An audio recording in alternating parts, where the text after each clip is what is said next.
My name is Myra Jenkins. I'm 42 years old, and I'm a forensic accountant. The air in my grandmother's living room, usually thick with the scent of lemon polish and old books, was heavy with something else that afternoon, the sour tang of betrayal. My brother, Robert, leaned back in the worn armchair, a self-satisfied smirk playing on his lips. Across from him, my sister, Clara, fidgeted with her phone, avoiding my gaze. "Look, Myra," Robert said, his voice dripping with false patience, "we've got a solid offer on the house. A developer, cash in hand. It's a clean break. Your share is $50,000. Take it or leave it." $50,000. For the house our mother had left us equally, a property I'd poured my life into maintaining for years. It was a joke, a slap in the face. My stomach twisted, but I kept my expression neutral, my gaze drifting to the chipped ceramic planter on the porch outside the window, where Grandma used to grow her petunias. It was empty now, like so much else. They thought they had me cornered, that I was just the emotional sister, easily dismissed. They had no idea I'd been keeping track, or that my files held a secret that would make their clean break explode in their faces. To understand why I didn't immediately scream or throw a lamp, you need to know about the house, and about Robert and Clara. This wasn't just a house, it was the Jenkins family homestead. My grandmother, bless her heart, had bought it outright in the 1950s, a testament to her tenacity. When she passed, it went to our mother, Eleanor. And when Mom passed a year ago, her will was clear: the house was to be divided equally among her 3 children. Robert, 46, was the eldest, always chasing the next big deal that never quite materialized. Clara, 38, was the youngest, sweet but terribly naive, easily led by Robert's bluster. And then there was me, the middle child, the one who saw the numbers, the one who handled the practicalities. For the last decade, as Mom's health declined, I was the one who managed everything. I paid the property taxes, arranged for repairs, kept the utilities running, and handled Mom's medical bills. Robert would occasionally drop by with a grand idea for a renovation he never started, and Clara would visit for holidays, but the day-to-day grind fell to me. I loved that house. It was more than just bricks and mortar, it was the repository of our family's history, the place where I felt closest to Mom and Grandma. I envisioned keeping it in the family, perhaps renting it out, or selling it fairly to someone who would cherish it. Immediately after Mom's funeral, Robert started talking about selling. "Prime real estate, Myra," he declared, already mentally spending the money. "We need to capitalize." I suggested we get 3 independent appraisals, take our time, maybe even consider putting some of the proceeds into a trust for Mom's favorite charities, as she'd sometimes mused. Robert waved a dismissive hand. "Too complicated. I've got a guy." Clara just nodded, looking at her phone. I thought that was the worst of it. It wasn't. Robert's guy turned out to be a realtor named Tony Moretti, a slick-haired man in a too-tight suit who drove a flashy car. Tony gave us an appraisal that was laughably low, barely half of what comparable homes in the neighborhood were selling for. I'd already done my research, pulling up public records and recent sales data. "Tony, this seems unusually low," I said, laying out my printouts on the dining room table. Robert snatched them up. "Myra, you're always overthinking things. Tony knows the market. He's got a buyer lined up, a developer who wants to move fast. No fuss, no staging, no open houses. Think of the convenience." Clara, for her part, just mumbled agreement. "It sounds easy, Myra," she said, not meeting my eyes. That was the first clear sign they were working together, and that they intended to steamroll me. Over the next few months, Robert and Clara began acting like the house was already sold.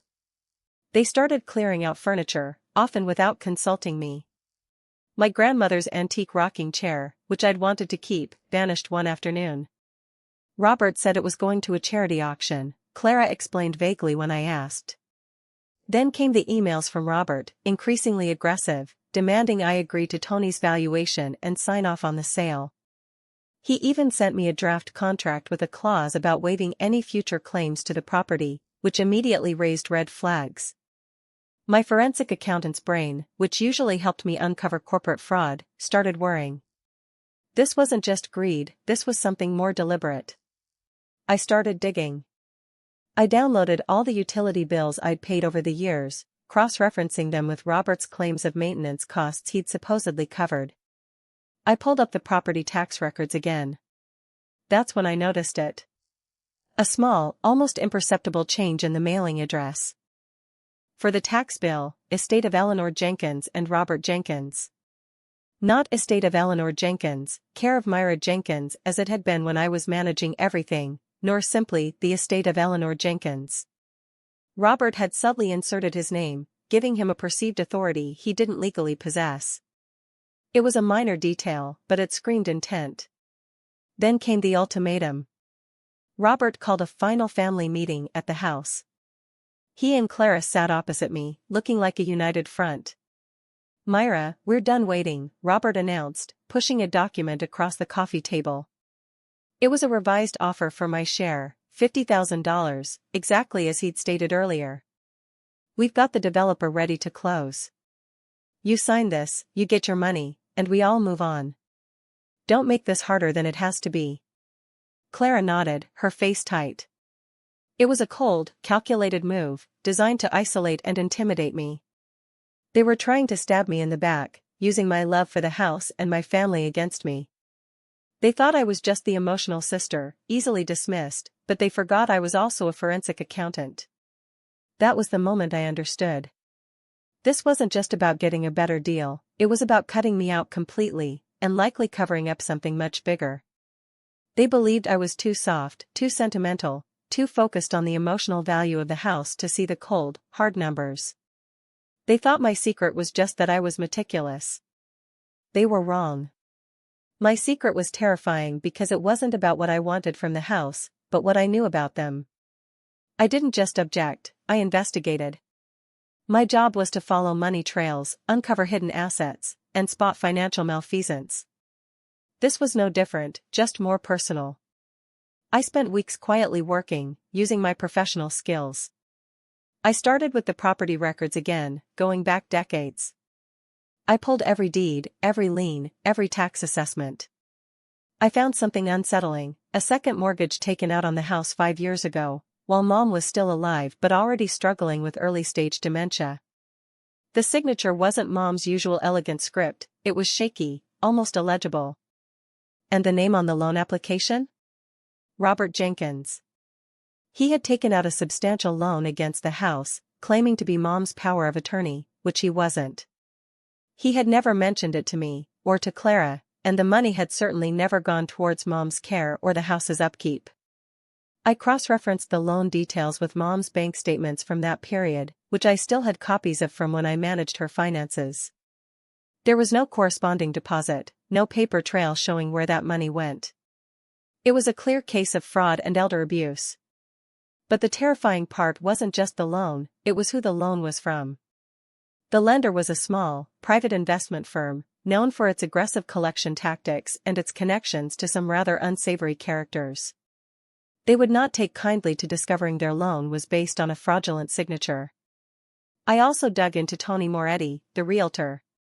A quick search revealed he was a known associate of Robert's, with a history of shady dealings and inflated commissions. The developer he mentioned was a shell corporation, incorporated just 6 months ago, with Robert's wife listed as the sole director. It was a classic scheme: buy low from the estate, sell high to Robert's own shell company, effectively pocketing the difference and cutting me out.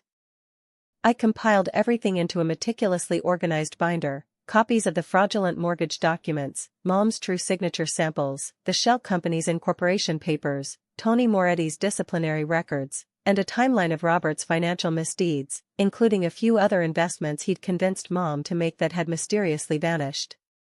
I even had a notarized statement from a handwriting expert confirming the discrepancy in Mom's signature. I made 3 copies of the binder and sent one to a trusted lawyer friend, with instructions to open it if he didn't hear from me in 48 hours. This wasn't just about my share of the house anymore, it was about justice. The next family meeting was set for a Tuesday morning, back in the living room. Robert looked smug, Clara looked nervous. They expected me to sign. I walked in carrying my unassuming, plain black binder. I didn't raise my voice. I didn't accuse. I simply laid the binder on the coffee table, opened it, and began to speak. Robert, Clara, I started, I can't accept your offer of $50,000. Not because I think the house is worth more, which it is, but because this entire sale is predicated on a series of fraudulent actions. Robert scoffed. Myra, don't be dramatic. What are you talking about? I ignored him, turning a page in the binder. 5 years ago, Robert, you took out a second mortgage on this house for $200,000, using Mom's name. Here is the loan document. N.D. Here, I said, turning another page, are samples of Mom's signature from that time. As you can see, they don't match. I had a handwriting expert confirm it. This is bank fraud, Robert. And given Mom's cognitive state at the time, it's also elder abuse. Clara gasped, covering her mouth. Robert's face went from smug to ashen. That's a lie. I had Mom's permission. She knew. Did she, Robert? I asked calmly, my voice steady. Because the money never appeared in her accounts. And the lender, Phoenix Capital, is quite aggressive. I imagine they'd be very interested to know their loan was secured with a forged signature. Especially since they're known for pursuing all avenues to recover their funds, including criminal charges for fraud. That was the terrifying secret. It wasn't just that he'd tried to steal from me, he'd committed a serious crime that could ruin his life, and potentially drag Clara into it as an accessory if she continued to support his scheme. I continued, flipping to the next section. And then there's Tony Moretti. Your developer is a shell company, Jenkins Holdings LLC, registered to your wife. You were planning to buy the house from us at a vastly undervalued price, then sell it to your own company, pocketing the difference. That's a breach of fiduciary duty to the estate, and another form of fraud, Robert. This isn't a clean break. This is a criminal enterprise. The color drained from Robert's face. He started to stammer, You can't prove any of this.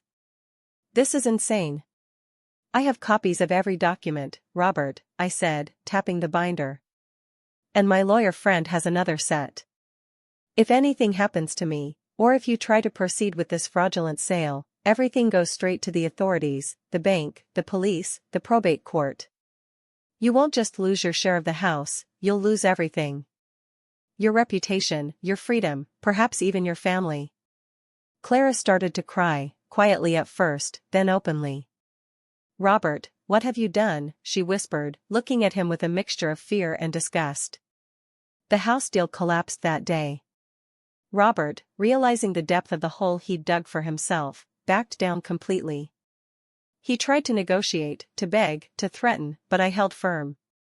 I insisted on a fair, open market sale through a reputable, independent realtor I chose. All proceeds were to be divided equally, with an additional sum deducted from Robert's share to account for the fraudulent mortgage he'd taken out, which I insisted he repay or settle directly with Phoenix Capital. I made sure my lawyer oversaw every step. The family relationship, of course, was shattered beyond repair. Robert never spoke to me again, blaming me for his downfall. Clara, after much soul-searching and a tearful apology, eventually came to terms with what Robert had done. She still struggled with his betrayal, but she understood why I had to act. I got my rightful share of the house, enough to put a significant down payment on a small condo in a different neighborhood, a place where I could build my own future, free from their toxic drama. Months later, I drove past the old house. It had sold, legitimately, to a young couple who looked like they would fill it with laughter and new memories. On the porch, someone had placed a new ceramic planter, vibrant with blooming petunias. The chipped one was gone. I didn't feel triumphant, just a quiet sense of peace. Some things, once broken, can never be put back together, but sometimes, letting go is the only way to truly bloom.